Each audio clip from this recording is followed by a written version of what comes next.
makers and market movers. This is The Pulse with Francine Lacqua. Good morning and welcome to The Pulse. I'm Danny Berger in London, in for Francine Lacqua. Here's what's coming up on today's program.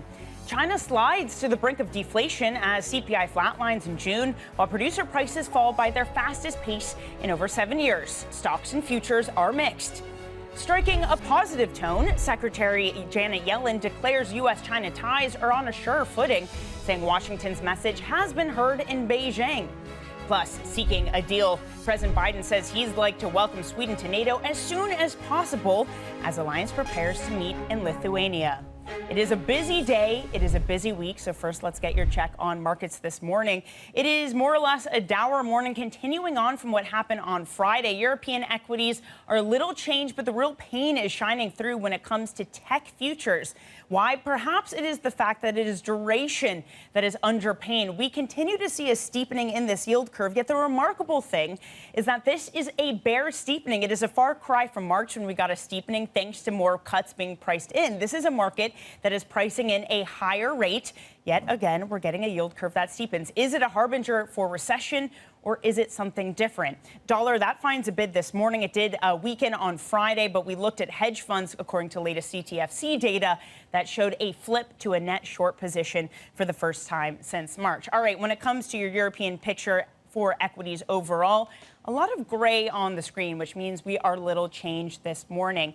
A lot of I guess just waiting on the sidelines, considering that there is so much unsure when it comes to CPI this week. We're going to get a Fed beige book and lots of Fed speak too. That could shake things up as well. Now, one of the things that we're trying to assess this morning and wrap our heads around is the data we got from China. The consumer inflation rate eased to 0 in June. Factory gate prices fell further.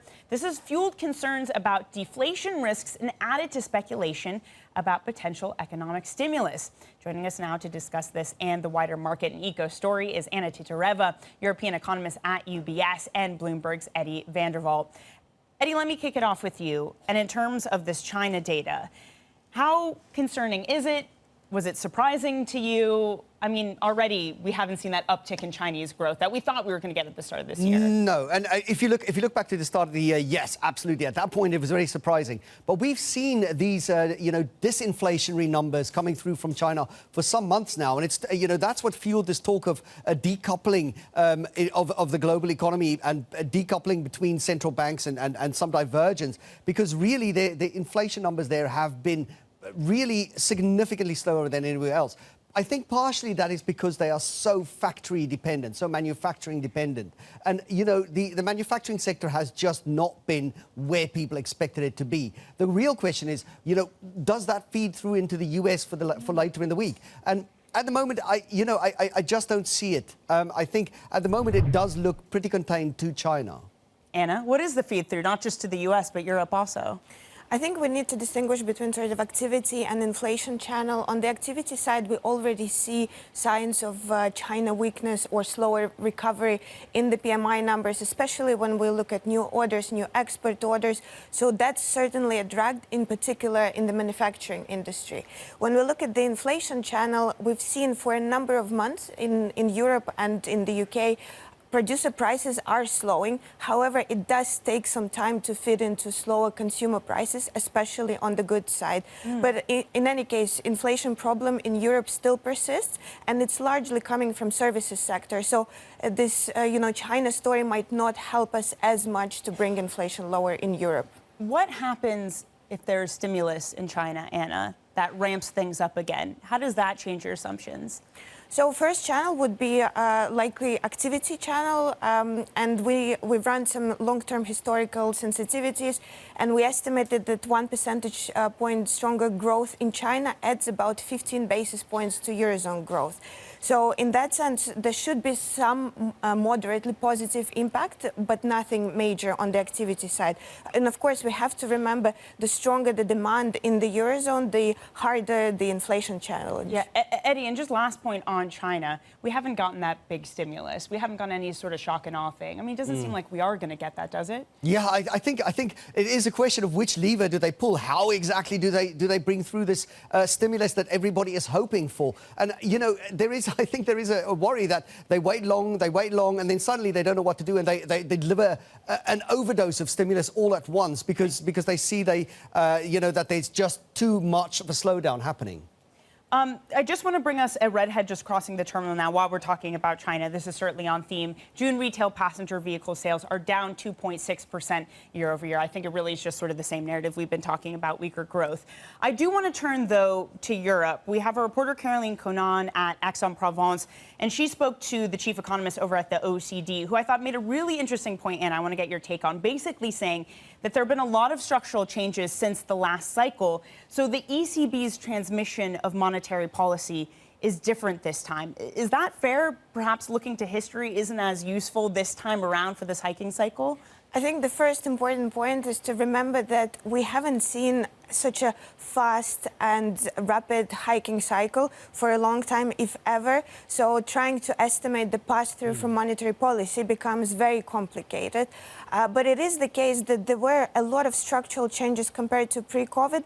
One thing is when we look at the resilience of the labor markets in Europe, and we also, once we sort of zoom in terms of employment gains, we see that about 50% of employment has been generated in less rate-sensitive sectors such as public administration, healthcare. So again, that suggests that there might be a sort of delayed or slower response to monetary policy tightening. You know, Eddie, I spoke to an economist last week who basically said everyone, the Fed, the ECB, everyone is too dependent on models. The models aren't working. Models for our start, everything, it's no longer working.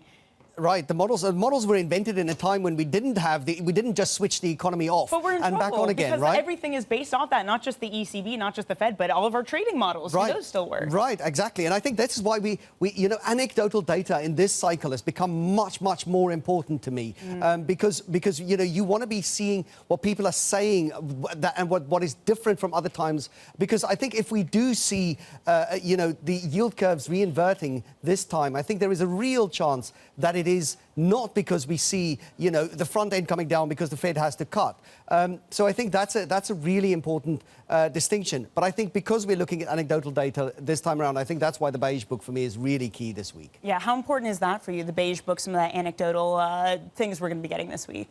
I mean, for Europe, it's less so of a straightforward read. But of course, in Europe, we do focus a lot on anecdotal evidence, also on various survey indicators, because data in Europe has been particularly noisy since the start of the year. Okay, so it's particularly noisy. Then again, I know this is a similar question, but what can you trust? What do you specifically look at? So we always look at hard data because when we try to sort of forecast what's going to happen to growth, that's the one that gives the strongest indications. But what's been sort of disappointing over the last few quarters is that we've seen very big revisions in terms of hard data. So now the best and sort of the most timely data is survey data, especially PMIs. So that's something we closely monitor, but again, with a pinch of salt. Yeah, I feel like it's a troubling conversation. We're not talking about the overall economy, but just the numbers that define the economy. It certainly shows what a strange situation we're in. All right, we have more to discuss. Eddie, Anna, don't go anywhere. We'll be back with them just shortly. But let's talk geopolitics now. And U.S. Treasury Secretary Janet Yellen has wrapped up talks with Chinese leaders in Beijing, saying she believes relations between the two countries are now on a sure footing. Let's get the details with our Asia government and politics reporter, Rebecca Chung-Wilkins. So, Rebecca, is this job done when it comes to Yellen settling some of the strained tensions between U.S. and China? Well, I think certainly things appear to have been smoothed over. I mean, I think we're far from done from really getting sort of proper guardrails and getting things back on track. But she does seem to have been able to shift the tone here from something a bit more confrontational to something somewhat more convivial. And she does appear to have used some of that sort of characteristic disarming charm, lots of warm smiles, and more than sort of 10 hours of meetings over 2 days. She really did meet kind of, the great and the good, barring Xi Jinping himself. She met with Li Qiang, China's #2, the old guard, including Liu He, the former economic czar, with whom she already has an established relationship, plus the new economic leadership that have come in from late last year too. So we really saw her making an effort to connect with kind of the past and the present. And the sort of murmurs and signs we had from both sides were relatively positive. Worth mentioning, though, obviously, that expectations were incredibly low going into this. There were no sort of concrete deliverables that either side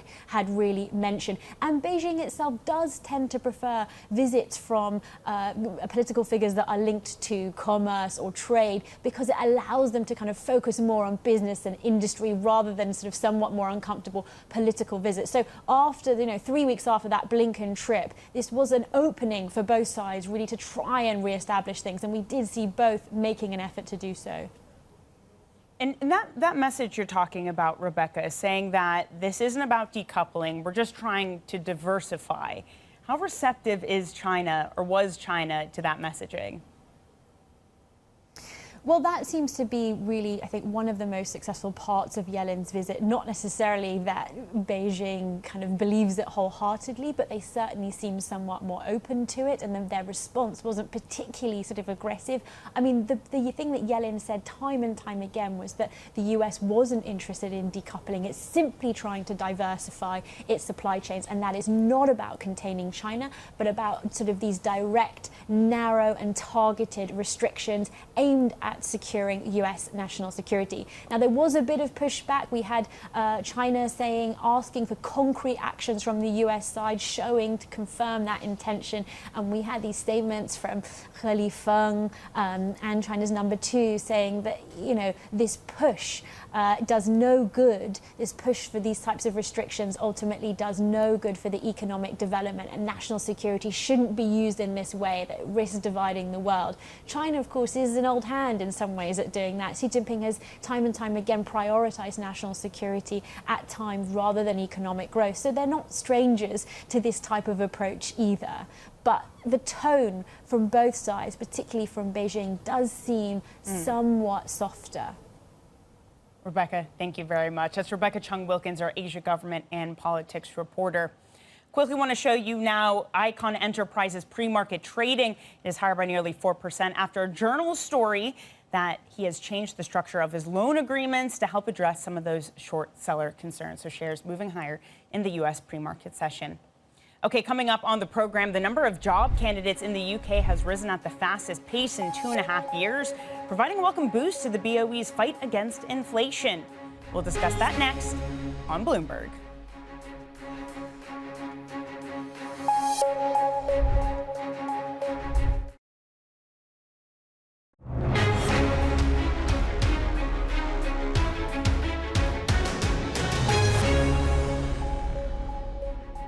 An industry survey shows the number of job candidates in the UK rose at the fastest pace in 2.5 years, suggesting that the red-hot labor market is cooling. Still with us is Titareva, European Economist at UBS, and Bloomberg's Eddie Vanderwalt. Eddie, on that labor numbers, assuming that data holds up with other figures we get, does this give the BOE some breathing room? Well, the BOE certainly needs some breathing room, right? Inflation in the UK remains significantly higher than in any of its peers. We're still flirting with kind of double-digit numbers for the headline inflation.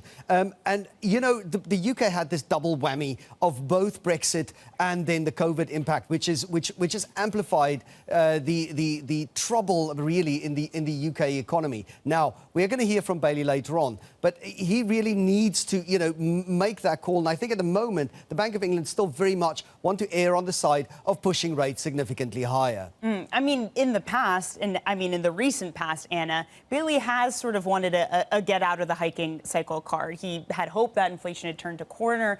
Does this give him that excuse, maybe, not to take things as far as this market is pricing? So I think if we look back at the last BOE surprise decision to hike by 50 basis points, what we see is that BOE is trying to gain back some of lost credibility. And I think the language is currently such that we need to see improvement in terms of inflation data. So forward-looking indicators, especially regarding wage growth, have been pointing to some slowdown for some time now. So I think just looking at this sort of survey indicators is not enough, and we need to see more evidence, especially in the inflation numbers themselves. And I really love one of your most recent notes about the UK, talking about this idea that there's now a slower pass-through of monetary policy. Why is that, and what's the implication of that? So the key difference between now and, let's say, pre-financial crisis is the change in the structure of the mortgage market in the UK and the fact that the share of variable rate mortgages has dropped significantly. The latest data suggests that it's only about 12% of total outstanding stock of mortgages, which means that sort of the immediate impact from monetary policy tightening is much smaller than it used to be. However, if we start adding two-year fixed mortgages, the share starts growing and it stands at around 35%. So on the back of this data and taking into account that there was sort of a surge in mortgage lending in summer 2020, we are expecting this wave of remortgaging to take place this year. And that's why our view is that the impact of tighter monetary policy is going to kick in more substantially, especially in the second half of this year. Oh, that's interesting. That also goes to what we were talking about during the commercial break, the Bloomberg intelligence view that housing prices need to come down further. Maybe this is the catalyst for that. Yeah, I think so. I think that's exactly right. We're seeing a slow transmission mechanism in the UK, but we're seeing it all backloaded and it's all coming through at once, right? And if you see, you know, just walking around in the UK, you are having a lot of conversations these days about house prices. You're having a lot of conversations with people about their mortgage rates in particular. A lot of people that, you know, just speak to you about mortgage rates going up. It's really significant. Now, if that starts feeding through, we could see inflation coming back very, very sharply because people stop spending, you know, at a moment when we're also seeing a lot of base effects coming through in the UK. But, you know, I think they are going to look hard at the data. They're also going to want to look very hard at the core numbers for inflation. Well, should that drop in inflation be as steep as we saw on the way up, this UK market, this gilt market, has a lot of repricing to do there. Yeah, exactly, because we're seeing two-year yields significantly above the Truss era highs. So there's a lot of repricing to be done here if we see a slowing. But at the moment, the UK is still very much an outlier, very much, you know, almost close to double digits on the CPI front. Definitely. Eddie, Anna, really wonderful to get your thoughts this morning. Unfortunately, we're out of time. That is Anna Titareva, European Economist at UBS, and Bloomberg's Eddie van der Walt. Coming up, the Dutch coalition falls. Prime Minister Mark Rutte's government collapses after a row over immigration policy. We're in Amsterdam with the latest next. This is Bloomberg. In het coalitieakkoord te verwezenlijken.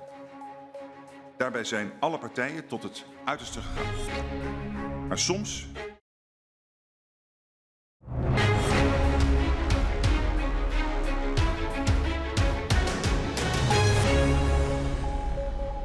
The conversations that matter and the insights you need. This is The Pulse. I'm Danny Berger in London, in for Francine. Prime Minister Mark Rutte is facing a vote of no confidence in the Dutch parliament today. That's after his government collapsed over a migration policy dispute. We're looking now at some live pictures ahead of that debate, ahead of the no confidence vote. And the Dutch Prime Minister Mark Rutte there just saying that he will leave politics. Again, that is from The Hague, which we're looking at from live pictures right now. Again, live debate ahead of a no confidence vote where the Dutch Prime Minister Mark Rutte says that he will leave politics. As we're monitoring these headlines, let's get over to our Bloomberg's April Roach in Amsterdam. April, I want to start with this hothead just crossing the terminal now with the Prime Minister saying he will leave politics. What do you make of that? Yes, I mean, it's quite shocking news. I mean, as you said, happened as we speak. We knew that a debate was taking place in Parliament about the collapse of the coalition government. And Rutte did face a vote of no confidence in Parliament. And yeah, so we had not expected that he was going to announce he would leave politics coming in live now. But that is the news that we're hearing. What does this do to the overall political environment in the Netherlands? How does this change things? So the coalition government was made up of four parties, Mark Rutte's VVD party, the Christian Democrats, the Christian Union and the D66 party.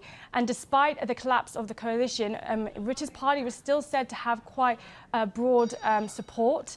And we know that there's going to be a vote expected in mid-November on the election. So with Rutte potentially leaving politics, as has just been announced, this means that a new leader could be announced for the VVD party as they go into the elections in mid-November. But it is yet still unclear which party would then take victory at the election later on this year.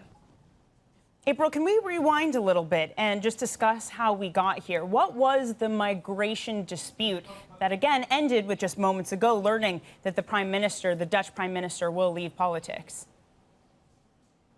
Yes, so Mark Rutte had given his coalition partners an ultimatum to limit the right for family reunions for refugees from war zones, and that would set the limit at 200 people per month for a period of up to 2 years. And according to people familiar with the matter, Mark Rutte had put himself in a position that could have only ended in one way: the collapse of his four-party coalition agreement. The coalition partners were said to be nearing an agreement last week, at the start of the week, and then abruptly on Wednesday, Rutte introduced non-negotiable demands, and the talks then later failed and ended due to irreconcilable differences. And this brings an end to Rutte's fourth coalition government after he came to lead the Netherlands in 2010. He's currently the country's longest-serving prime minister. Okay, April, thank you very much. As Bloomberg's April Roach in Amsterdam, as we take you out on live pictures of The Hague after the prime minister said he will leave politics.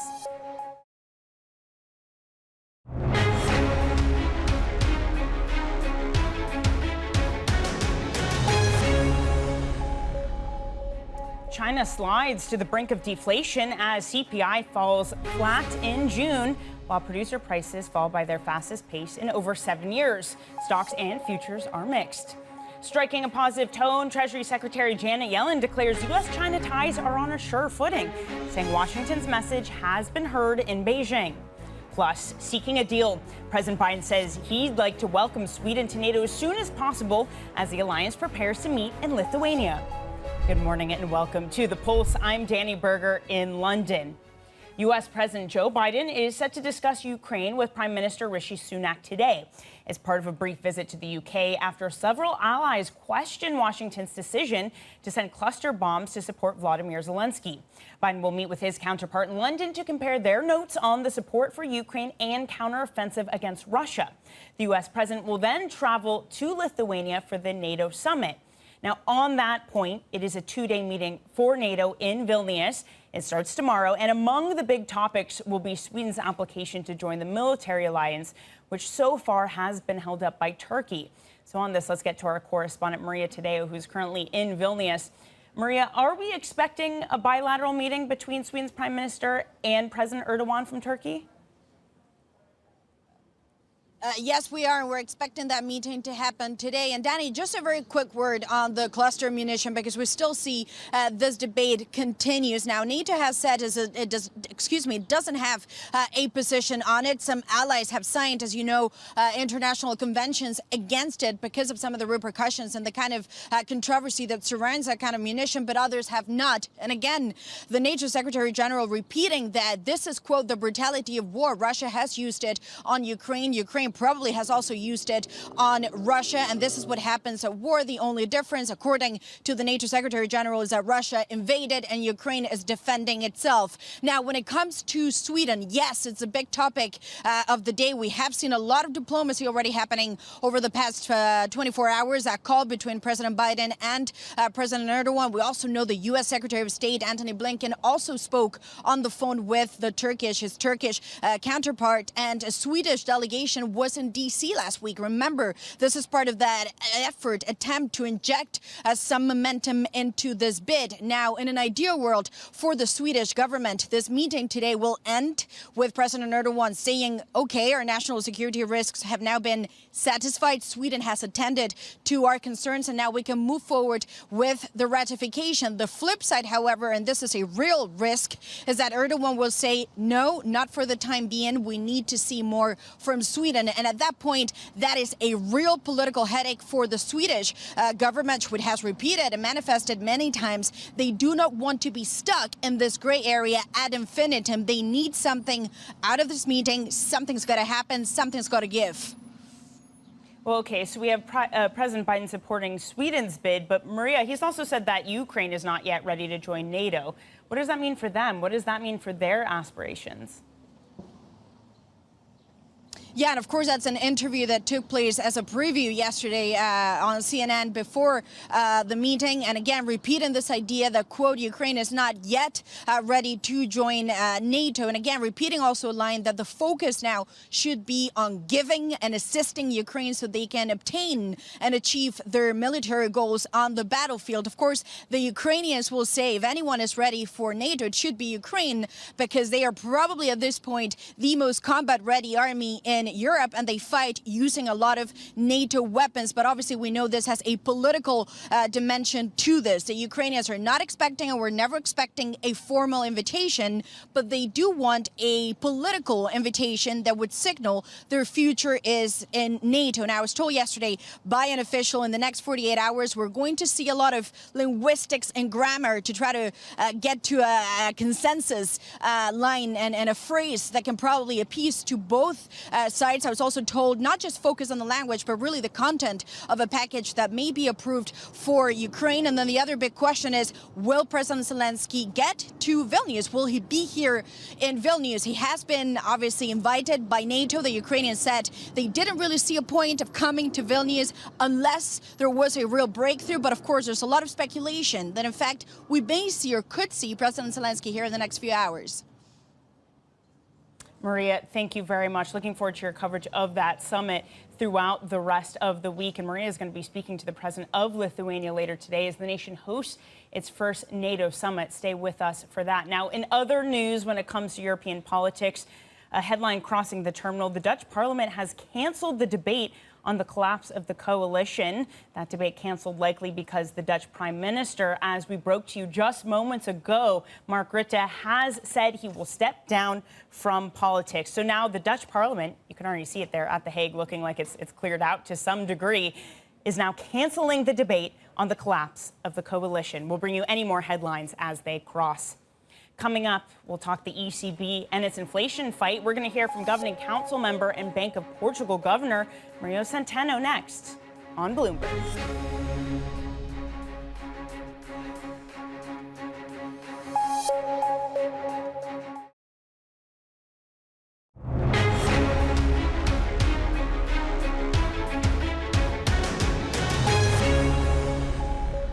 We have to keep an eye on all items of inflation, and core inflation stands out as a very important indicator as well.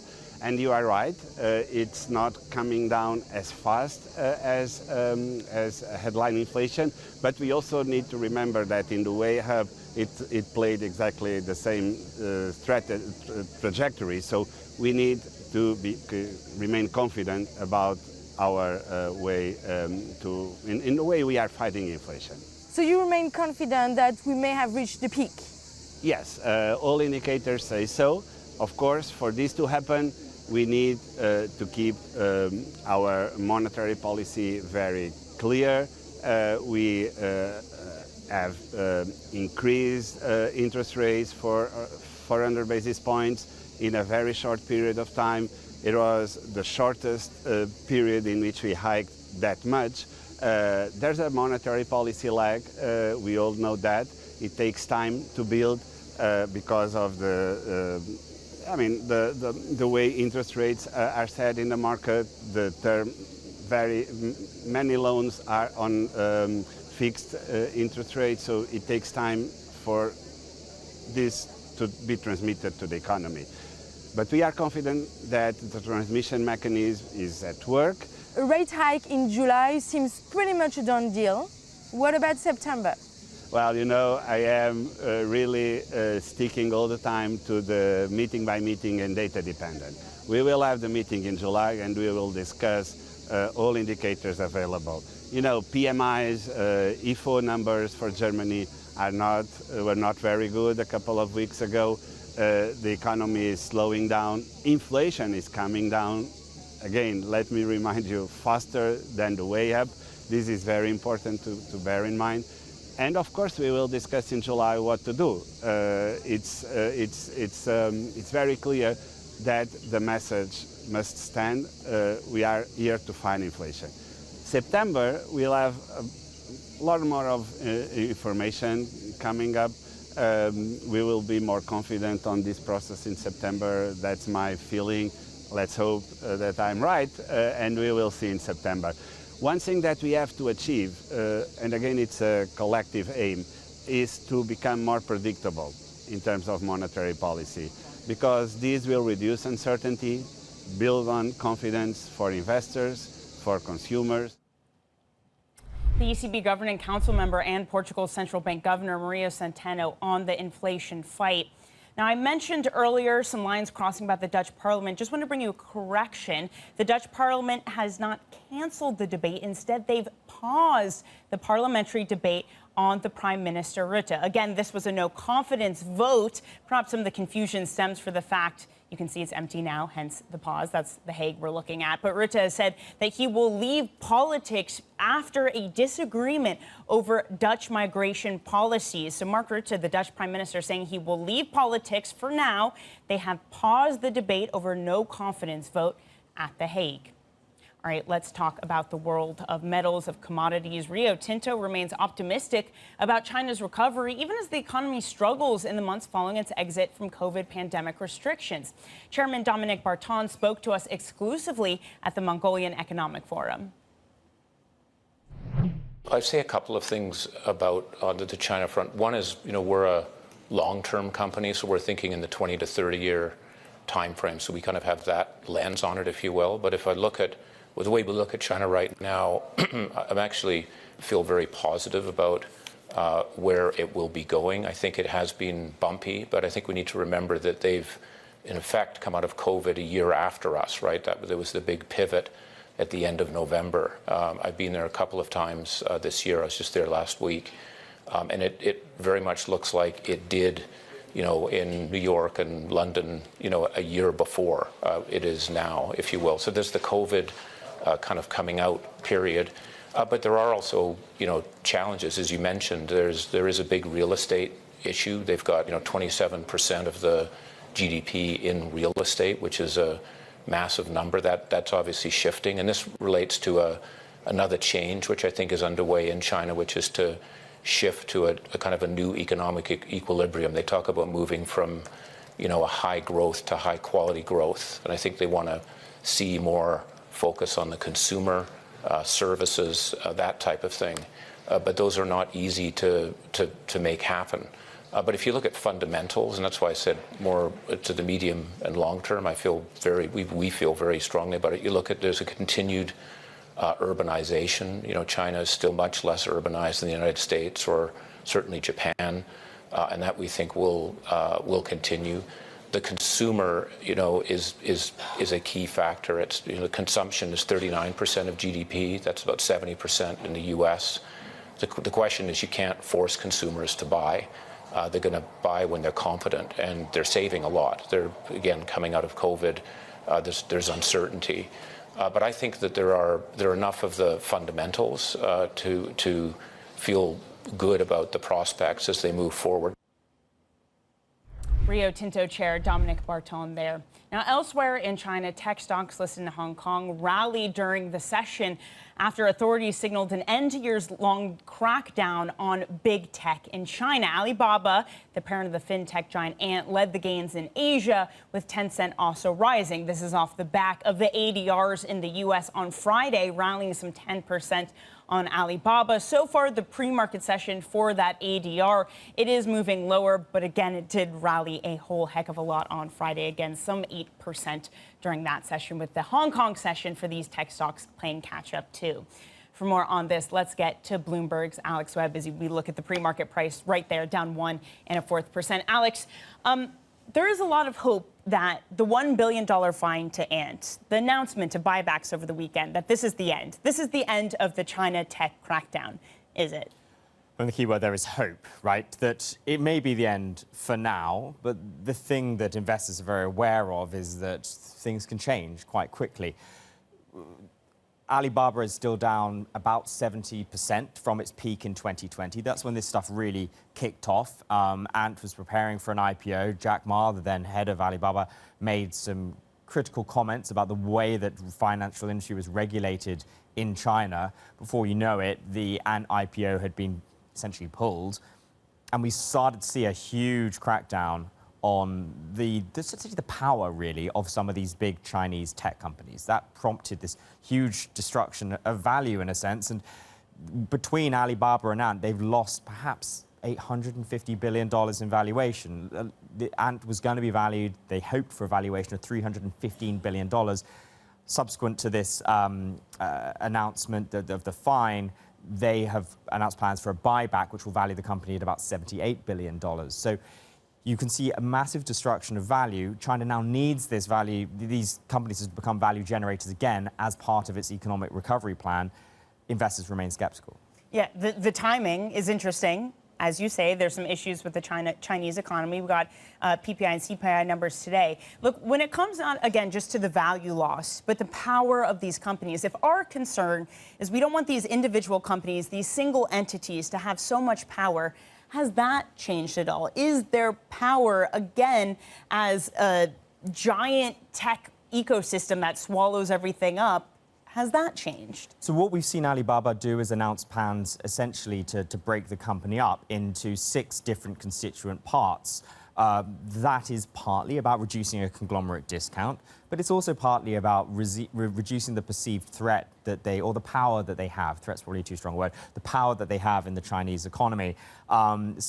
Even with that, Alibaba has about $133 billion in revenue last year. It's going to spin off, its international commerce division, its cloud business, its media entertainment, local consumer services, logistics. The remaining core asset of e-commerce will still be a $92 billion business. So they're hiving off about $40 billion worth. The lion's share will still remain there. So it's a smaller company with its finger in fewer pies. It will nonetheless remain quite a substantial contributor. And again, this goes back, my question goes back to your earlier comment about the hope. Is it likely, I know shares are rallying today, they rallied on Thursday, but are we likely to just see a lot of investor skepticism around this? Again, as we're not really sure, we hope this is the bookend, but we don't know if this is the bookend. I mean, probably the best proxy for this is to look at the 12-month target price, right? And the shares are currently, the ADRs, are currently at $91. The 12-month target price is at $137. So if you look at that, you can infer that, yeah, clearly some upside, nowhere near the place it was, 2.5 years ago, when it was, right up there with the company getting a sort of $700-800 billion valuation. So it's better news. It's right. not. It still remains the case that China can intervene whenever it wants, if it sees need to. Yeah, man, you are quick on the terminal. That was good pulling up those analyst recommendations. Very impressive, Alex. As always, Bloomberg's Alex Webb there on the latest when it comes to China tech. Coming up on the program, the defense dilemma. Do arm manufacturers risk a supply glut or wait for long-term government commitments? That's the subject of today's Big Take. It looks into ammunition production as Russia's invasion nears 18 months. This is Bloomberg.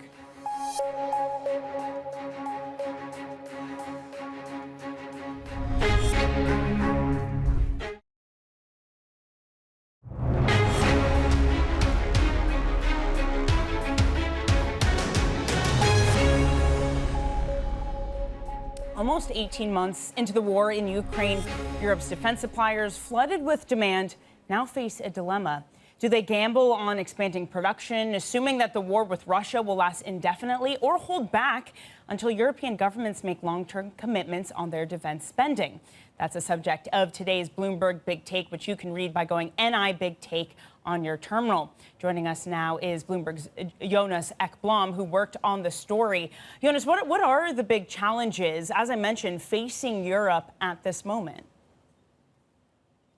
I think the big thing is the European defense industry is being burned at both ends right now, because you get an immense outflows and immense demand of munitions and just equipment in general, from the front lines in Ukraine. But then you also got the fact that a lot of European states, like their defense supplies and like their defense stocks are running extremely low at the moment. And with that comes the big challenge of like, how does like European states keep up with their own demands and like, requirements of like, stockpiles, and also require, everything that Ukraine is screaming for at the moment.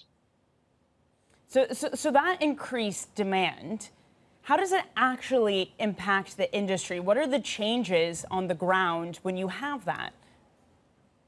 Yeah, so like we talked to like plenty defense contractors from Saab to BAE to Rheinmetall, and they make everything from combat vehicles to artillery shells. And for example, they're talking about like hundreds of thousands, if not millions, of like, for example, artillery shells being used in Ukraine, like by the day almost. And European like production of that right now is like in the range of like a couple 100,000 per year. So like demand is skyrocketing and production volumes are not keeping up. And like take combat vehicles, for example, we talked to BAE Systems, like their CV90 combat vehicles, like they're when it came to like delivery time for that, like it skyrocketed to like double or even triple that of before the war.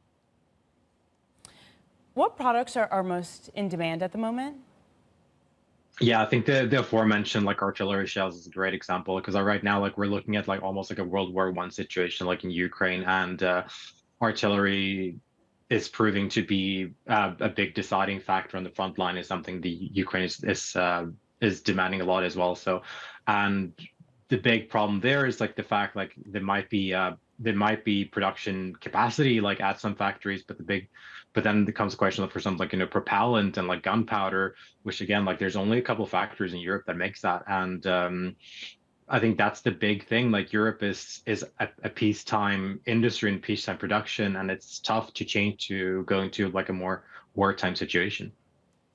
Right, yeah, and what will the lasting impacts be of that impulse to buff up their defenses? Hey, Jonas, thank you so much for joining us. A fantastic big take. That's Bloomberg's Jonas Ekblom. Thank you. Again, you can read that by going to NI Big Take on your terminal or on the web.